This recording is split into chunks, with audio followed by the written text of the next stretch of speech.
La mensajera. Apenas tenía yo 6 semanas cuando estalló la Primera Guerra Mundial. Mi tío fue designado para ser mi padrino, pero él puso como condición el que mis padres no me harían bautizar. Desde mis más remotos recuerdos, siempre me dio repugnancia el llamarlo padrino. Mi padrino no lo era, puesto que por su culpa no fui bautizada. Cuando tuve 5 años, un buen día, mi madre se le metió en la cabeza el hacerme bautizar.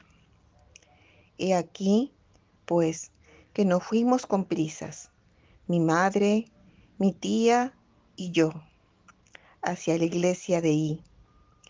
Antes de marcharnos, había tenido que aguantar ya las burlas de dos de mis hermanos, que contrariamente a mí, habían sido bautizados desde su nacimiento. Si dijese que yo me sentía tranquila, mentiría. En mi pequeño cerebro de niña, las ideas más extravagantes se sucedían con toda rapidez. Jamás olvidaré el miedo que se apoderó de mí cuando vi acercarse al sacerdote. Enloquecida, me fui corriendo a la salida de la iglesia, seguida por mi madre y mi tía, completamente estupefactas. Bajé corriendo a toda prisa las escaleras de la iglesia. Las dos, tanto mi madre como mi tía, les costó bastante para alcanzarme y no fui bautizada aquel día. Viví como un animalito hasta los 13 años. Estoy aterrada al pensar que hubiera podido morir en tal estado, pero entonces no comprendía como ahora. Sin embargo, me acuerdo de mi tristeza cuando veía a los demás niños de mi edad prepararse para recibir la primera comunión. Y yo pensaba, si muriese ahora, no iría al cielo. No sabía entonces que era Jesús quien hablaba. No conocía su voz. Sí, ya a esta edad tenía verdaderas aspiraciones hacia el cielo, aunque estuviera sofocada en este ambiente anticlerical en el cual vivía y donde se burlaban abiertamente de la religión. Tenía amiguitas con las cuales compartía todo lo que poseía, caramelos y juguetes. Cuando no me quedaba nada para darles, se apartaban de mi lado, y esta falta de cariño me hacía sufrir ya. De ahí me vinieron más tarde todos los males. No podía comprender que les fuera imposible quererme. Tenía tanto miedo de dar pena a los demás. Hubiese querido darles alegría. No sabía qué hacer para agradarles. A los 13 años me volví presumida. Todos alababan mis encantos y yo me enorgullecía de esta apreciación.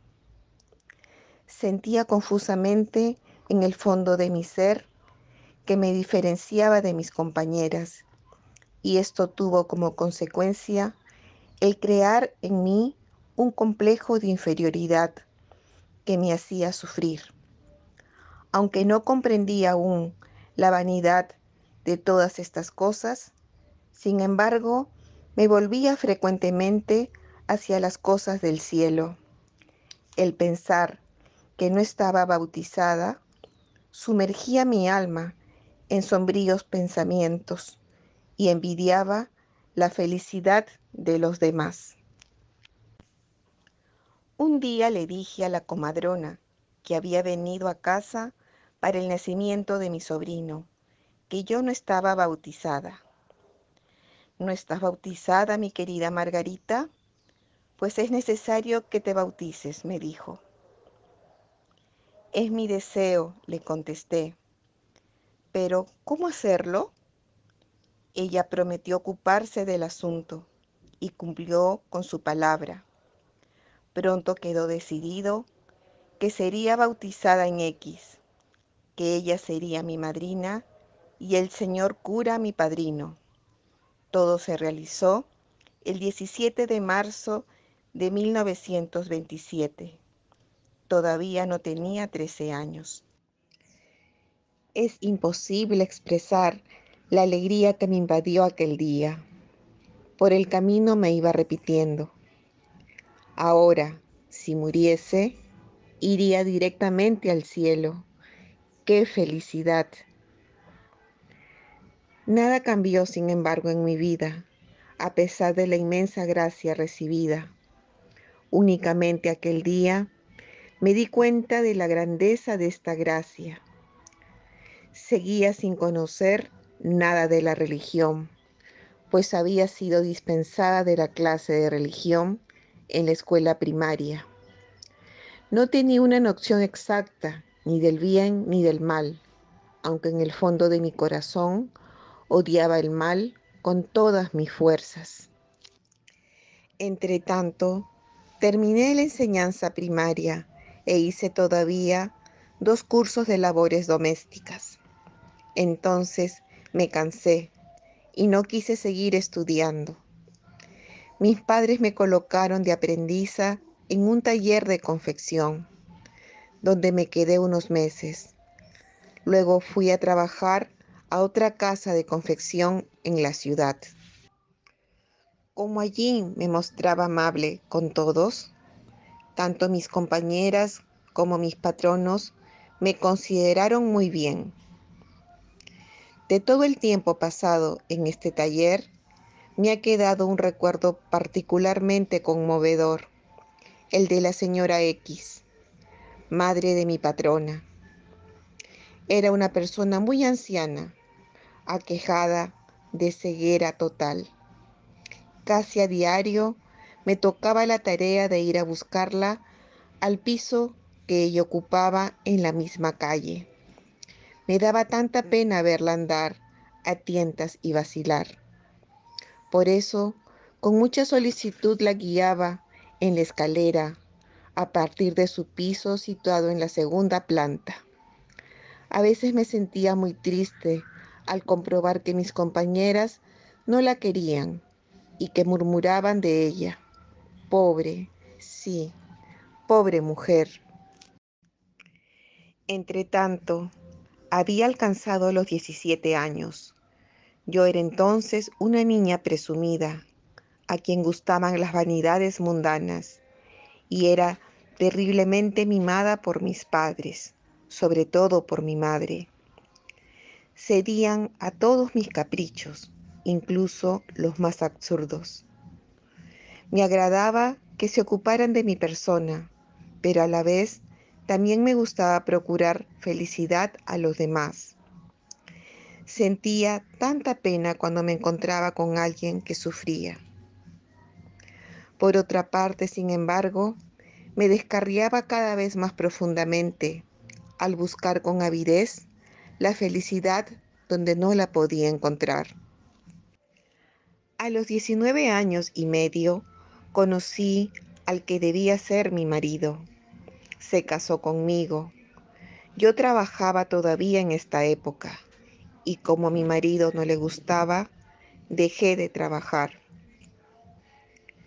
Vivíamos con mis padres y mi marido aceptaba mal esta situación.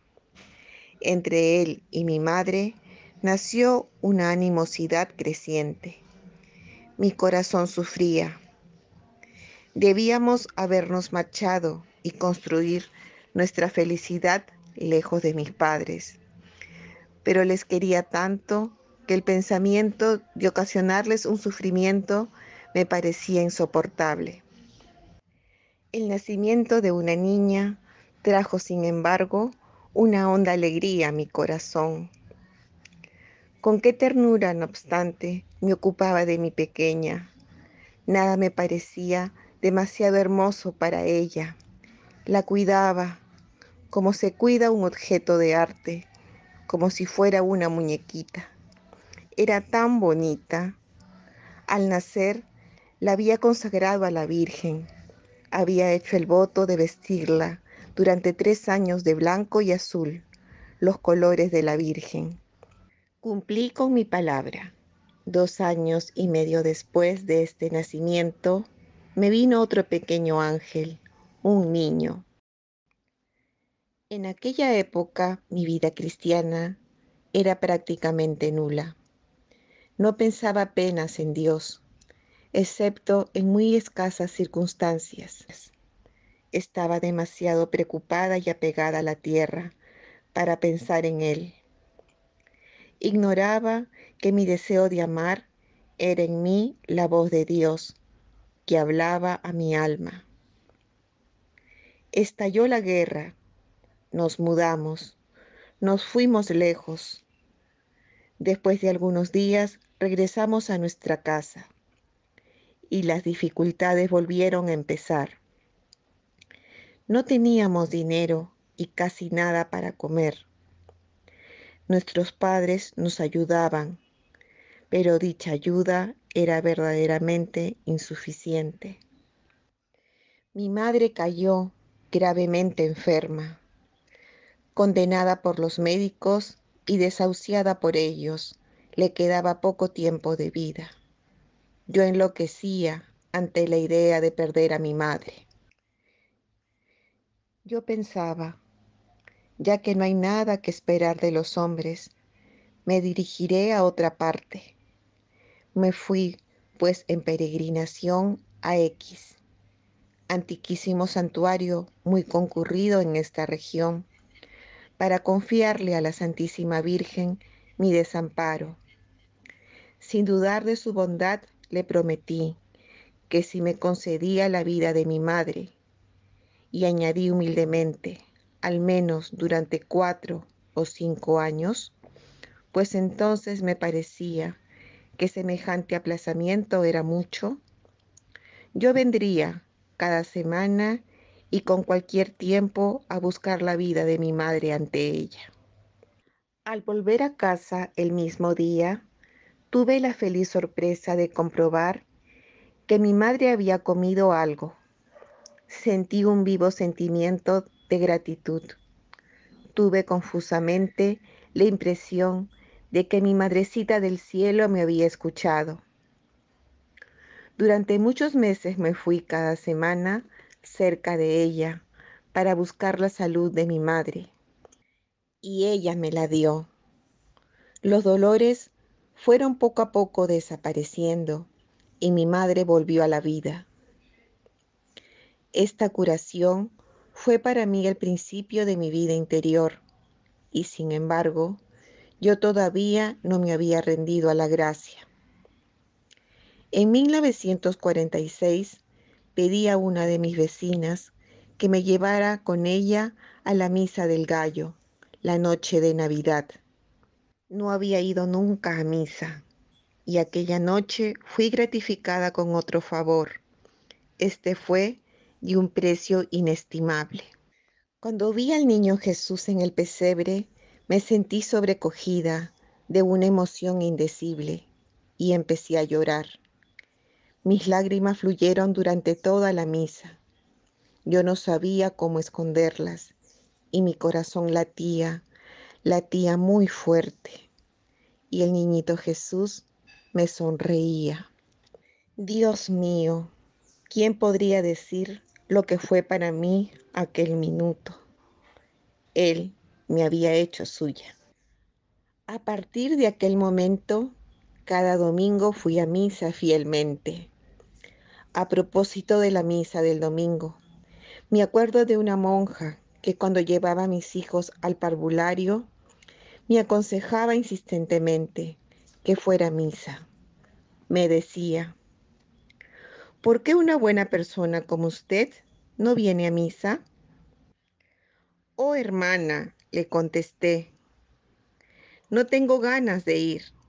Primero me duele demasiado la espalda y luego, como tengo tan pocas ganas de ir, es seguro que yo no podría asistir cada domingo.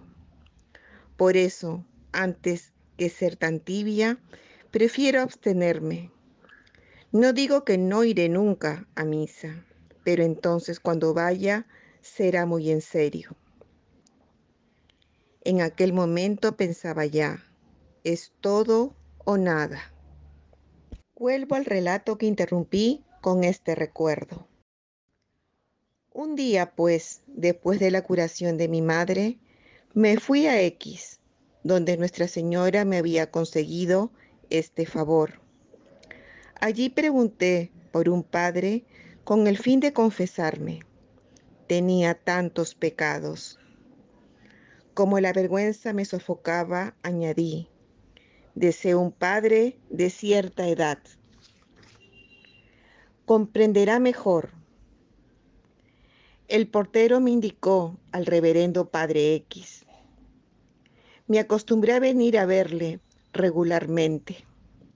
Volvía siempre a caer en las mismas faltas, pero, por la gracia de Dios y el amor de Nuestra Señora, me esforzaba cada vez más para librarme.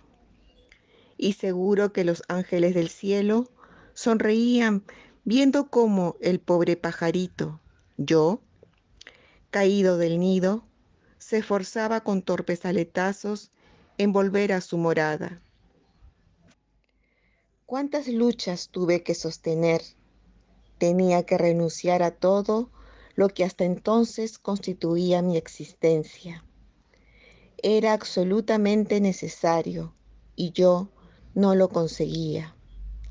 Y confiaba todas estas dificultades al buen padre X. Un día, en el confesionario, me dijo, sin duda inspirado, no tema nada, hija mía. Un día el Espíritu Santo bajará sobre usted y será iluminada. Sin embargo, el padre X no fue mi confesor durante mucho tiempo. Alcanzado por la sordera, ya no podía confesar. Me animó a elegir otro director espiritual. Fue entonces en aquel año de 1947 cuando conocí al reverendo padre Y. Le volví a ver regularmente. Bajo su dirección, mi alma se doblegó y se abrió a las cosas divinas. En mi alma crecía un sentimiento desconocido, contrición, remordimiento que me empujaba, después de cada falta cometida, a buscar corriendo en X, no ya la vida de mi madre, sino la mía propia. Un día, mi buen padre me intimó claramente a que eligiera entre el bien y el mal, si no, dejaría de ocuparse de mí. Mi resolución fue tomada en el acto.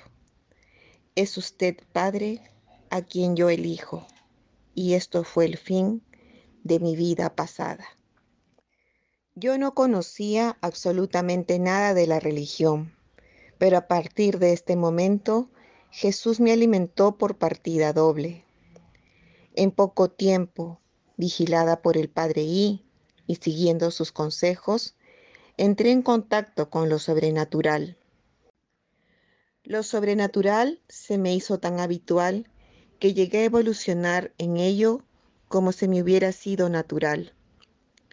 Yo no me daba todavía cuenta del nuevo misterio que me rodeaba, pero mi alma estaba inundada de la alegría más pura y profunda.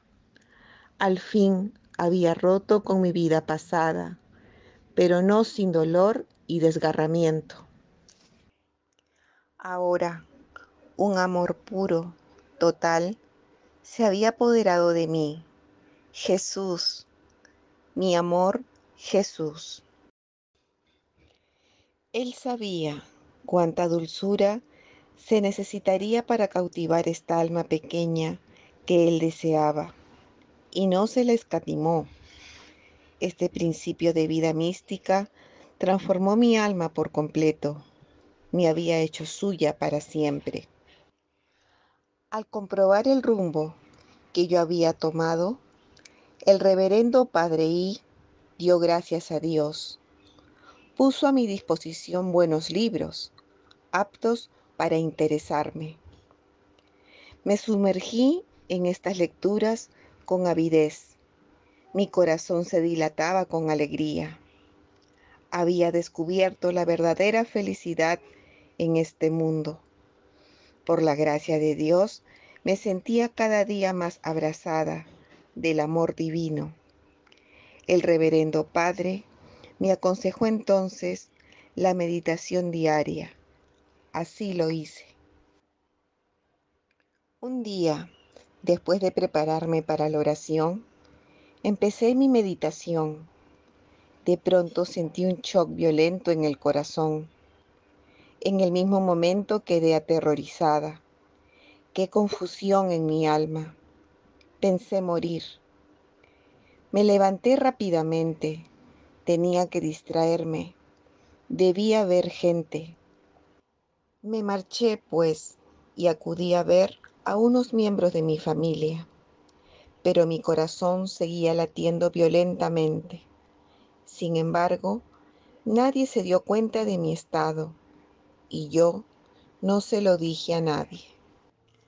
Al día siguiente, fui a una conferencia que daba el Padre I, y antes pude hablar con él aparte y contarle lo que me había ocurrido el día anterior. Miró con gravedad, me recomendó no decir nada a nadie y abandonarme sin reserva al Señor. Fui a sentarme entre sus oyentes. Apenas empezó su conferencia, el mismo fenómeno que el día anterior volvió a producirse. El Padre I se dio cuenta, como me lo dijo después. Me dio entonces a entender que en aquellas circunstancias Jesús había tomado posesión de mi alma. Así fue el principio de mi vida espiritual. Una noche tuve un sueño extraño. Me veía perdida en medio de una inmensa muchedumbre. Entonces vi a una mujer que llevaba a un niñito en sus brazos. Ella andaba despacio y se detenía delante de cada uno. Todos tendían los brazos hacia el niño, pero éste, después de mirarlos, movía negativamente la cabeza y se volvía.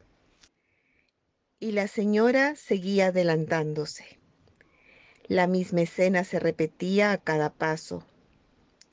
Angustiada, les vi acercarse y pensé, oh Dios mío, con tal de que no se aparte de mí.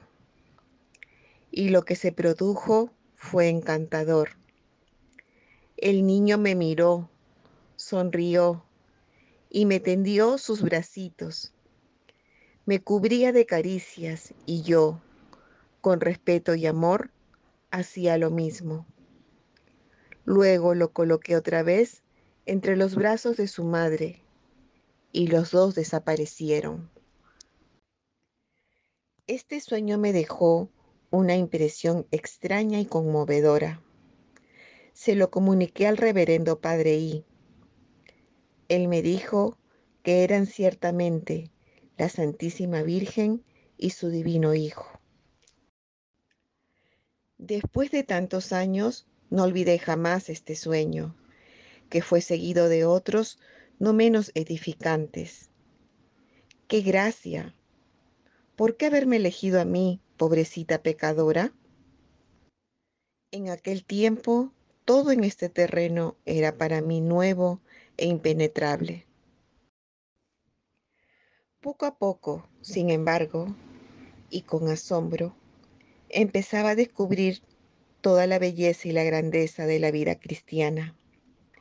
Me sumergía con delicias en la lectura de libros buenos, y el alimento que sacaba de ellos era más dulce que la miel para mi alma. Cuando más me alimentaba con ello, tanta más hambre y sed tenía. Conocí la golosina espiritual. Jesús me gratificó con sus contactos divinos y los éxtasis se sucedieron.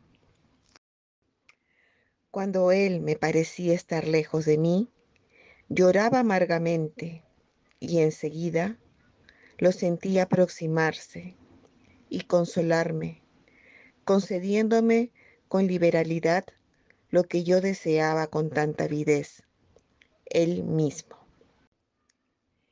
Mi conversión había provocado varias oposiciones en mi familia y la había sumergido en un profundo asombro, que se traducía en burlas y desagrado, todo lo cual me hacía sufrir.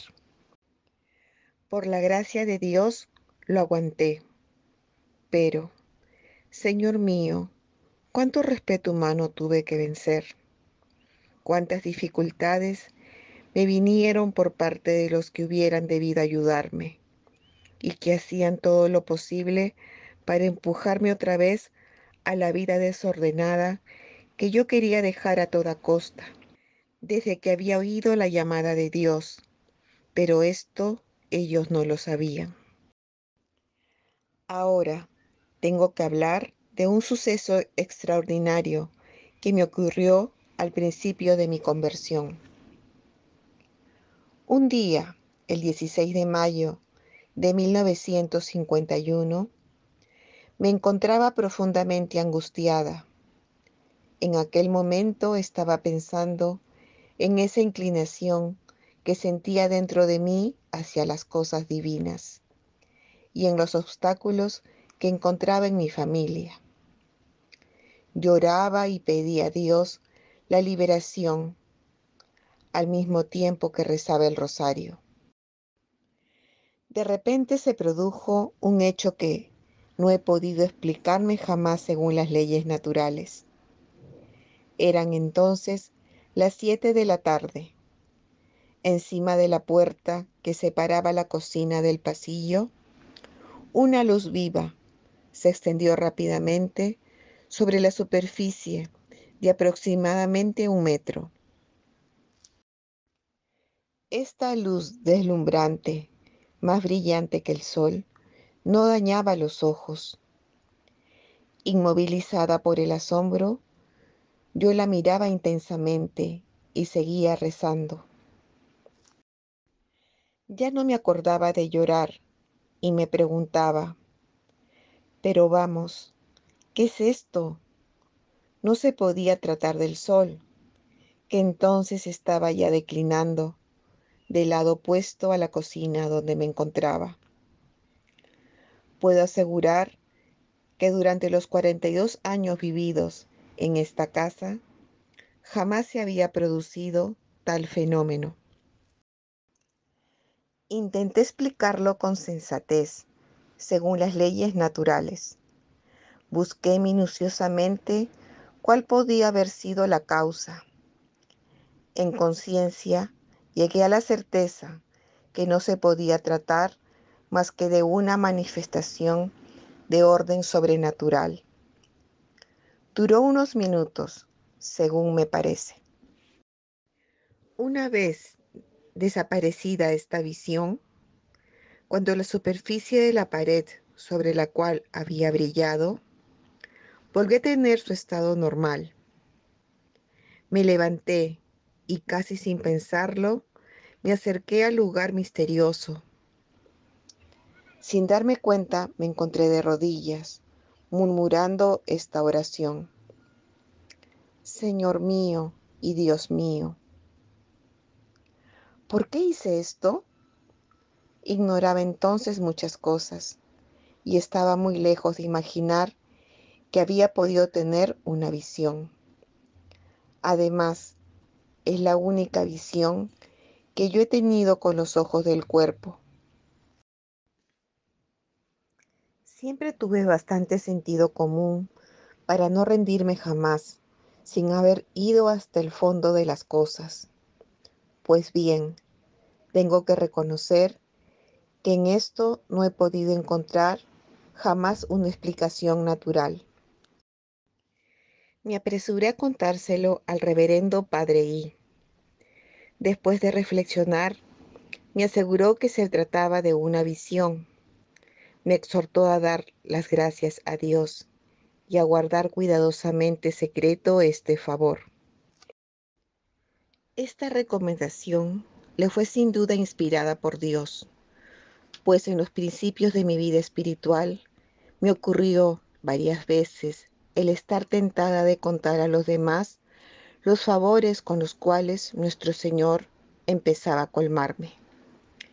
Pero mi padre espiritual me lo prohibió y yo obedecí. Quizá en esta tentación se escondía algún orgullo secreto. Me doy cuenta hoy que estaba todavía muy lejos de la perfección. Dios había tomado las riendas en la dirección de mi alma. Ignorando sus designios sobre mí, yo me preguntaba muchas veces, ¿por qué?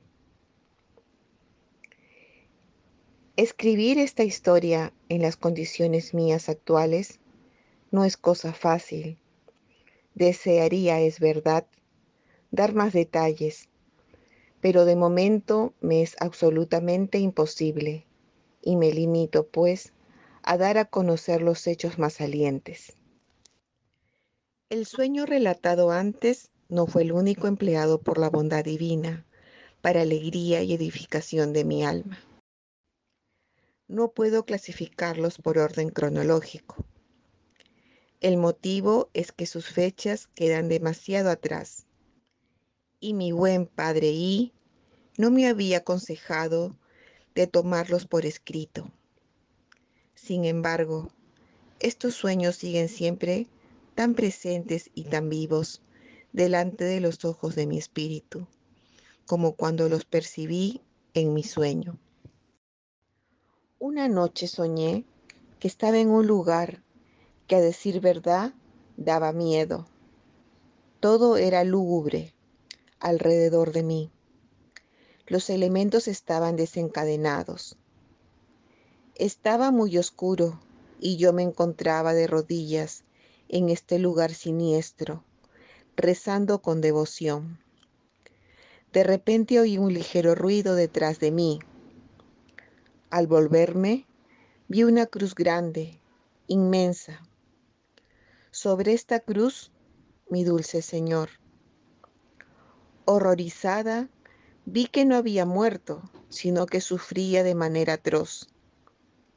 Inclinaba la cabeza, unas veces a la derecha, otras veces a la izquierda. Un gemido sordo se escapaba de sus labios y yo asistía, impotente a su agonía. En aquel momento, después de pronunciar algunas palabras que no capté, inclinó la cabeza, suspiró hondamente y expiró. Este sueño me produjo una impresión inolvidable.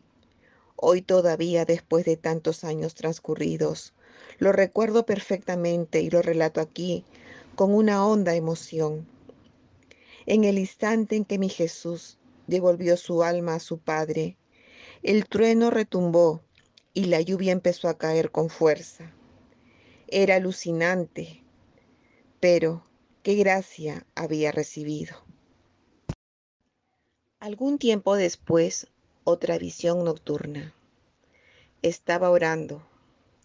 Donde me encontraba había un gran armario. Mientras rezaba, levanté maquinalmente los ojos y vi una especie de trono encima del armario. Sobre este trono, una mujer que sujetaba sentado en sus rodillas un niño de 5 o 6 años, según me parecía. Maravillada, contemplaba silenciosamente este cuadro. Y he aquí que el niño baja despacio y viene a colocarse entre mis brazos. Me cubre de caricias.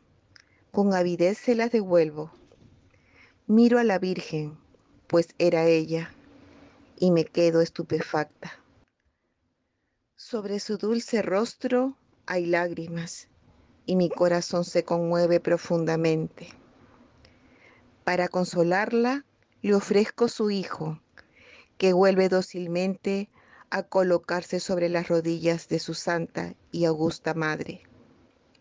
Las lágrimas cesan enseguida.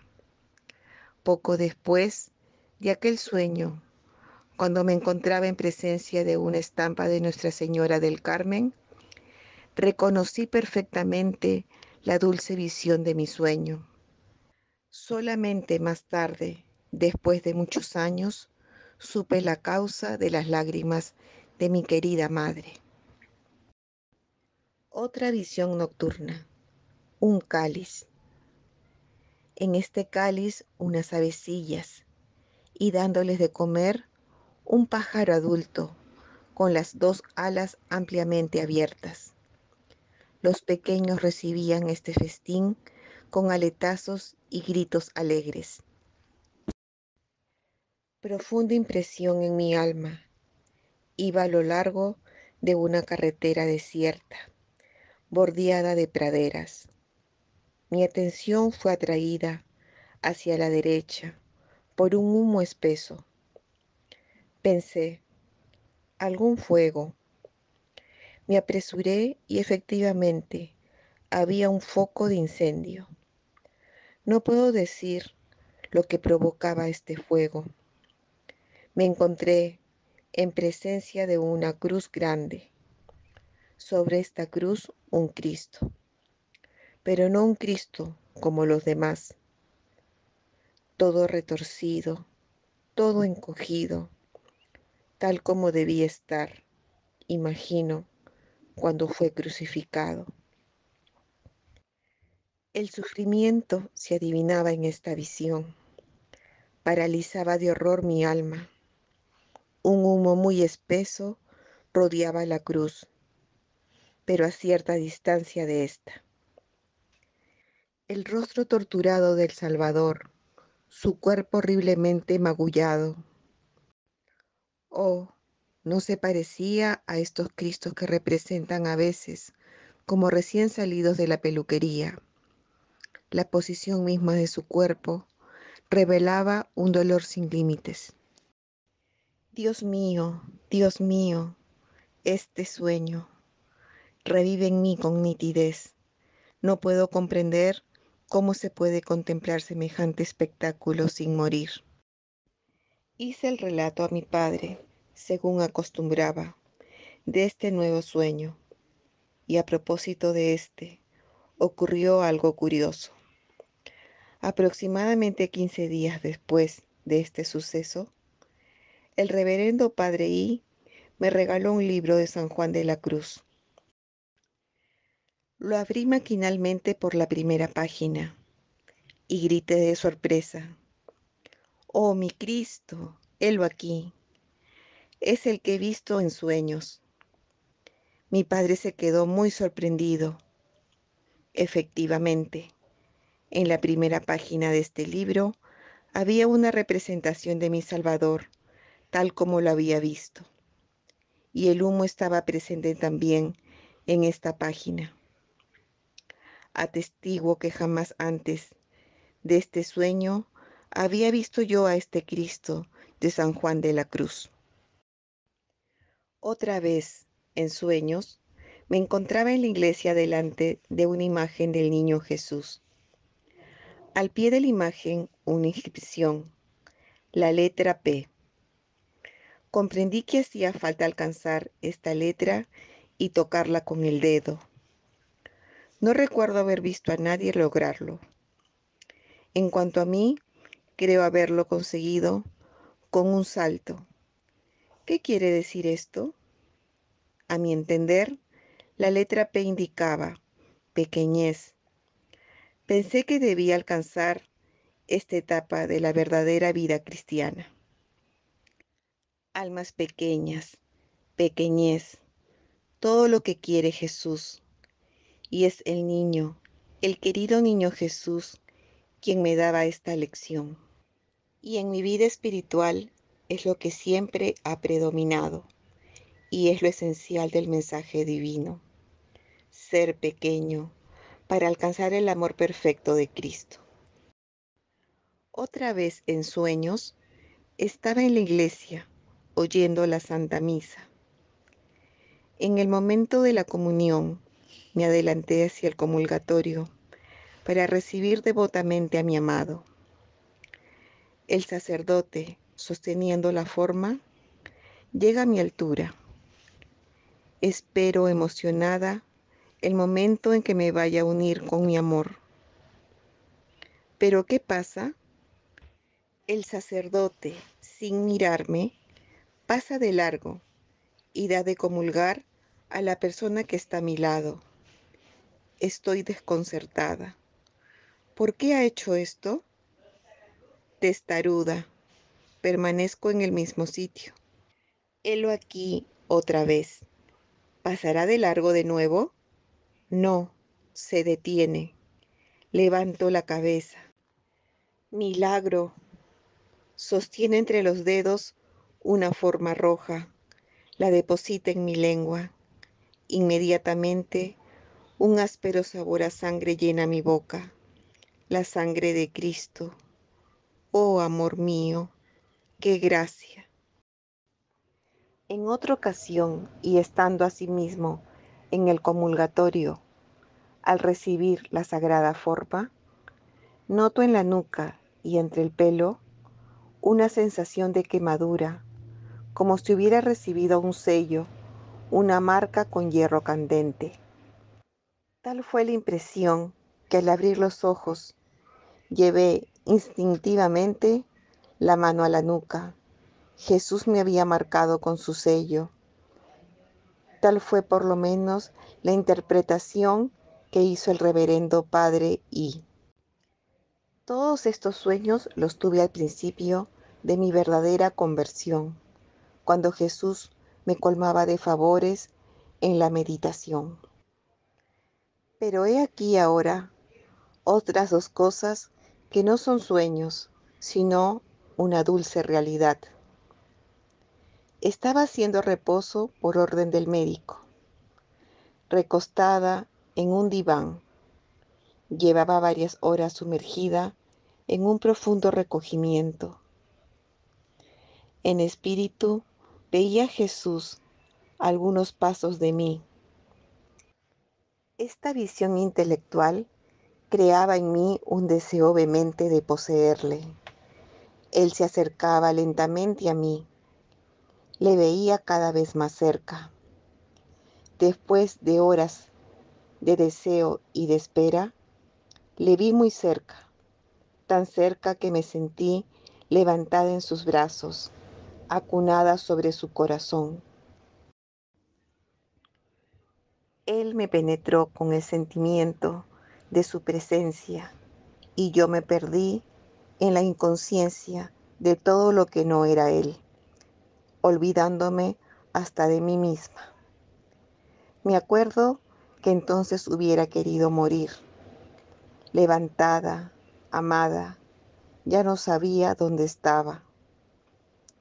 Cuando volví en mí, pensé, ¿qué me ha ocurrido? ¿Qué quiere?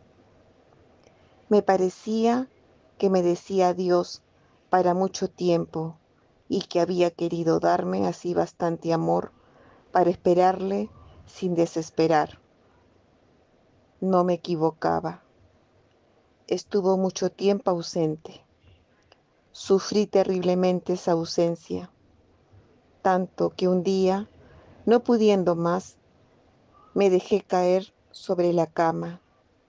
Lloré amargamente y le supliqué que volviera. Él no pudo resistir y volvió, arrebatándome de nuevo y envolviéndome con su divina presencia. Estos dos hechos son realidades y no sueños. Experimenté varias veces esta presencia real de Jesús.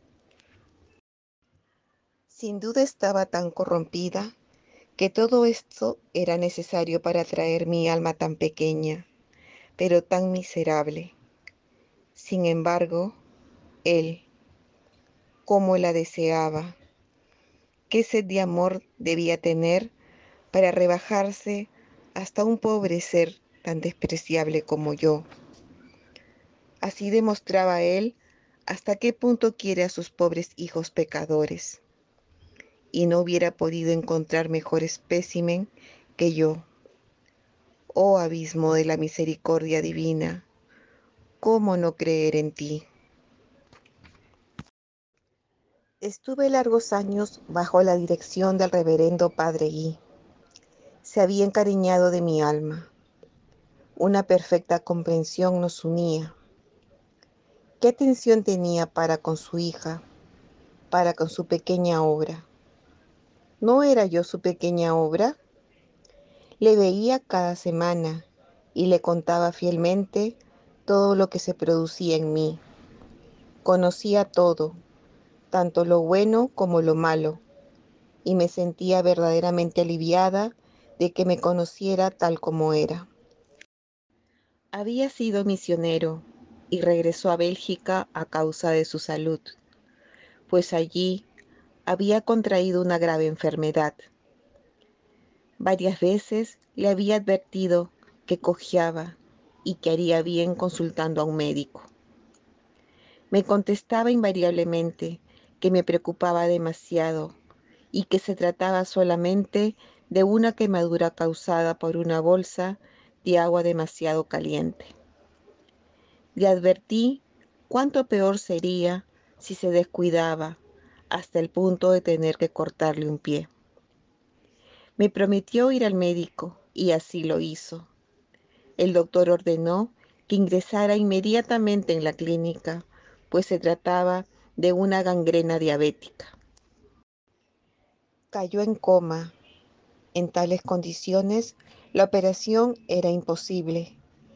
Yo iba cada día corriendo al hospital, angustiada. Interrogaba a las enfermeras. Sus ojos ya no me veían, pero notaba a su lado mi presencia, y con mano temblorosa trazaba una cruz sobre mi frente. Yo sollozaba. Cuánto sufría mi pobre padre. Rezaba con fervor.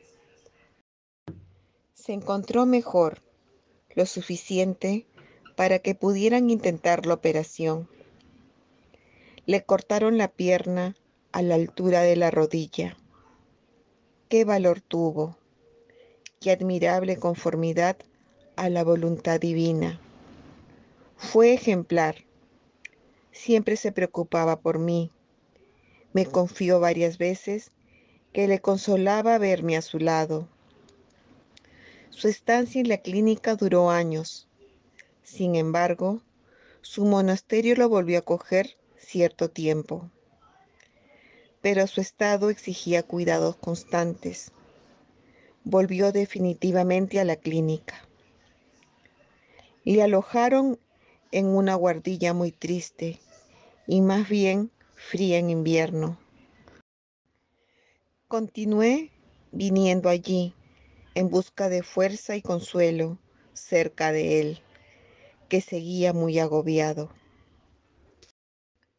Rara vez se quejaba, aunque sufría mucho. También el otro pie fue atacado por la gangrena. Además, padecía de unos accesos en la espalda. Para colmo, se quedó ciego. Dios mío, qué martirio fue el suyo. Y él quería tanto a Jesús.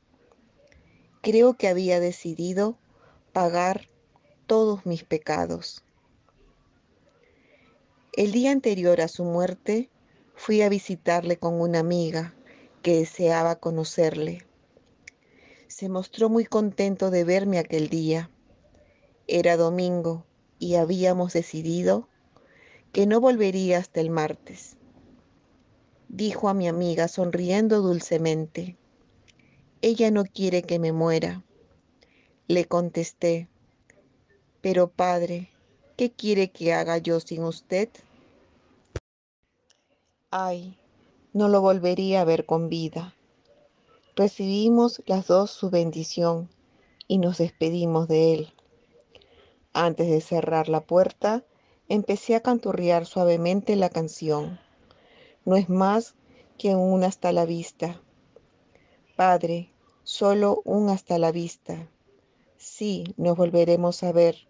Padre, no es más que un hasta la vista. Encontró todavía fuerzas para reírse. Yo no sospechaba en aquel momento que estaba diciéndole adiós para siempre. El martes me enteré con dolor que había muerto el lunes, 6 de marzo por la tarde. Habían intentado llamarme desde la clínica, pero ignoraban mi dirección y yo no tenía teléfono en casa. El miércoles fui a hacerle la última visita al monasterio. Estaba desesperada y no tuve fuerzas para asistir a los funerales. Pero no olvido y no olvidaré jamás a mi padre querido. Había sentido una pena atroz al perder a mi padre carnal, pero sentí la misma al perder mi guía amado. Quizás incluso mi dolor fue más profundo, porque él se había preocupado siempre de mi alma, y gracias a él había aprendido a querer a Jesús y a conocerle. Al cabo del tiempo me fui a rezar sobre su tumba y le debo una gracia especial. Puso en mi camino al que ha venido a ser para mí otro él mismo. Y este es, así y todo, muy distinto, pues he reconocido en él el alma hermana a la mía. Antes, sin embargo, tengo que hablar un poco de la época de transición que atravesé después de la muerte de mi padre espiritual. Durante 3 años no tuve ningún apoyo. Me sentía tan sola. ¿En quién confiarme? Me confesaba de vez en cuando con nuestro párroco, pero sin entregarle mi alma. Y Jesús callaba. Atravesé entonces un periodo de gran sequedad espiritual. Necesitaba mucho valor para no retroceder, pero si no retrocedía, tampoco adelantaba. Mi meditación se resintió mucho de ello, aunque no la abandoné. Poco después de la muerte del padre I, nuestro párroco también murió. Entonces iba a misa cada domingo, jamás entre semana. Y a propósito, me acuerdo que mi padre lamentaba que no pudiera recibir cotidianamente a mi Salvador. Yo le oponía entonces las dificultades que encontraría en casa para esto y juzgaba la cosa imposible. Entretanto, se instaló nuestro nuevo párroco y se llenó de esperanza por un instante mi corazón. Quizá iba a encontrar otra vez cerca de él un poco de mi padre, así como los consejos necesarios al estado de mi alma. Me invitó a ir a verle una vez al mes. Era claramente insuficiente. Por otra parte, no encontraba en él esta sencillez que había conocido cerca del padre I. Creo más bien que lo que se producía en mí le desconcertaba un poco. Me hice cada vez más reservada con él, ya que siempre tenía prisa. Me daba la impresión de que le iba a molestar. Fue suficiente para que mi alma se cerrase totalmente en lugar de abrirse. Entonces dejé de visitarle. De nuevo me encontraba sola. De vez en cuando Jesús volvía y un día decidí asistir a misa diariamente. Comulgaba con devoción y encontraba fuerza y consuelo.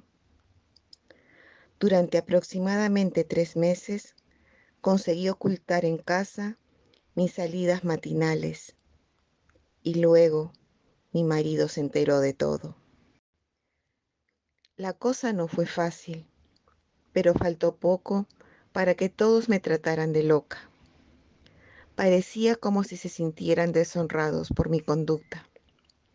Resistí, sin embargo, y después de muchas discusiones, se rindieron y me dejaron en paz, excepto que ocasionalmente me hacía pagar muy cara mi devoción.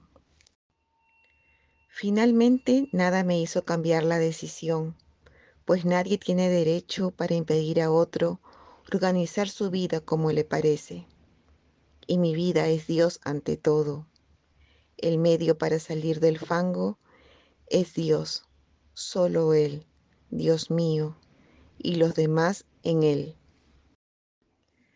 Ya bajo la dirección del Padre I, sentía verdadera necesidad de probarle a Jesús mi amor. Yo no sabía cómo hacerlo. Era tan débil y sin embargo me hice con una disciplina y la empleé cada día. El reverendo Padre I me prohibió usarla sin moderación. Obedecí. Era golosa. Me acuerdo que me gustaba muchísimo sentarme en un sillón confortable, con un paquete de caramelos cerca de mí, para leer libros, a veces bastante malos. Hablo evidentemente de la época anterior a mi conversión. Pedí a Jesús que a partir de entonces diera sabor amargo a todas las cosas dulces, con el fin de no encontrar ningún placer en la satisfacción de mi glotonería. Él me tomó la palabra. Cuán duro fue, un verdadero suplicio. Rehusar estas golosinas, volver la cabeza al pasar por delante de ellas, darlas a otros cuando ardía en deseos de comerlas. Pero Jesús vigilaba, y cuando cedía a la tentación, les encontraba un sabor a pimienta y sal, y entonces, en lugar de satisfacer mi glotonería, era más bien una penitencia, y empecé a privarme, por amor, de lo que satisfacía mi glotonería. Aunque seguía sin dirección espiritual, excepto que a veces abrí un poco mi alma a nuestro párroco, un día en que me encontraba meditando, me sentí invadida por el recogimiento. Abrazada de amor, caí en el suelo y oí en mi interior esta frase: deseo un día universal de oración y de adoración en reparación de los pecados y por la paz del mundo. Recibí este mensaje en mi corazón completamente abrazado.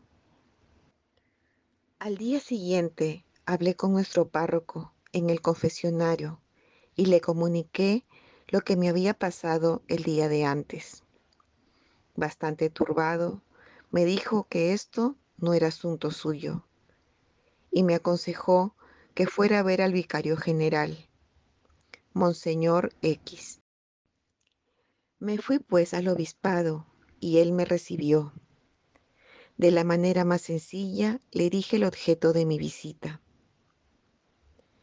Después de decirme algunas palabras triviales, se desembarazó de mí, sin más. Al salir del obispado, mi rostro estaba rojo de vergüenza. Sufrí en aquel instante la más cruel humillación. Todavía no estaba bastante robustecida por el amor. Sentí dolorosamente en mi alma esta negativa rotunda.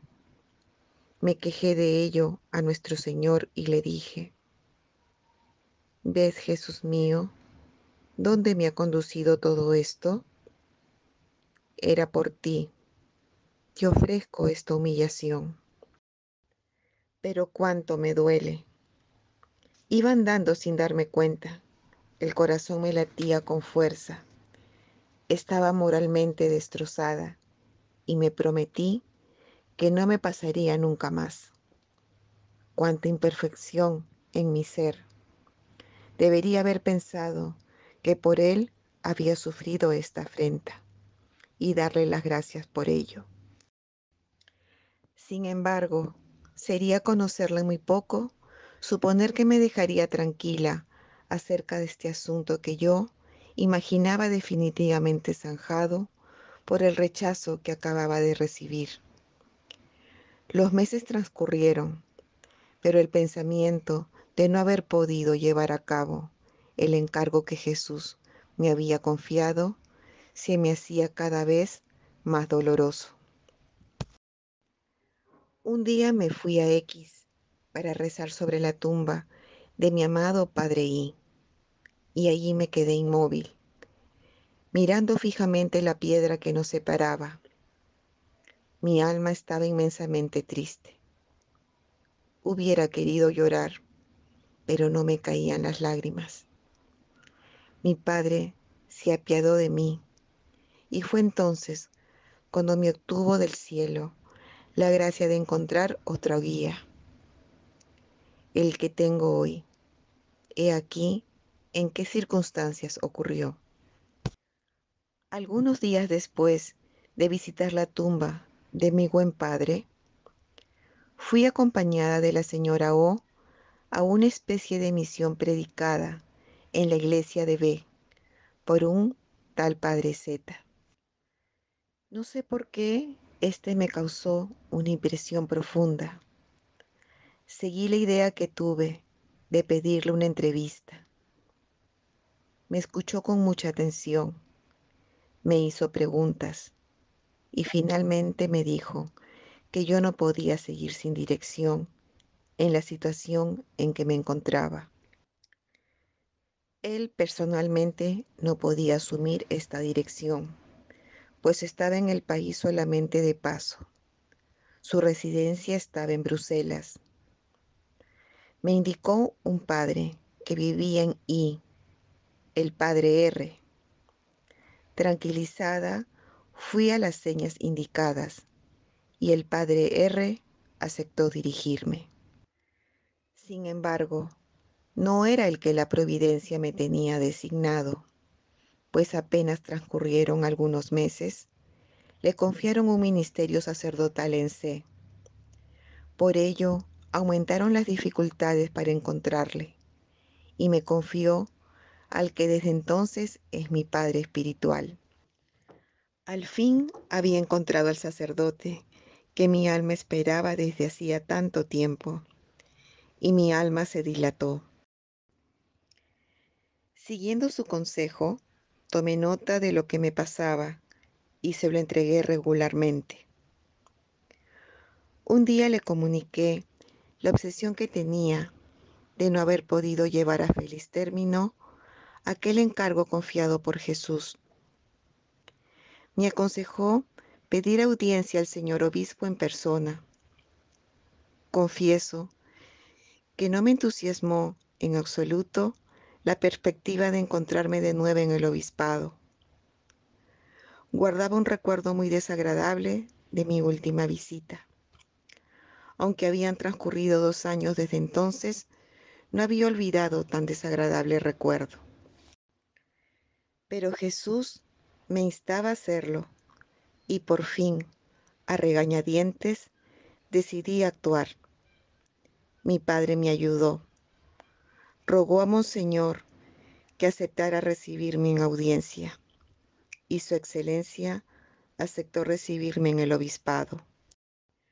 Dulce Consuelo me demostró la cortesía más exquisita. Salí de la entrevista con la impresión de que aceptaba tomar en consideración el mensaje que yo le transmitía de parte de Jesús. Trabajar para la gloria de Dios y agradar a nuestro buen amado Salvador, he ahí el objetivo que nos une a mi Padre y a mí.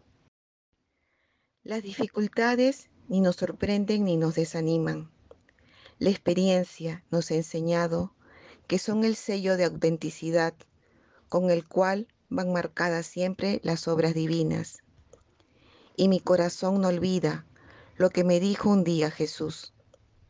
Los que hoy no te quieren escuchar, mañana te darán la razón. Margarita.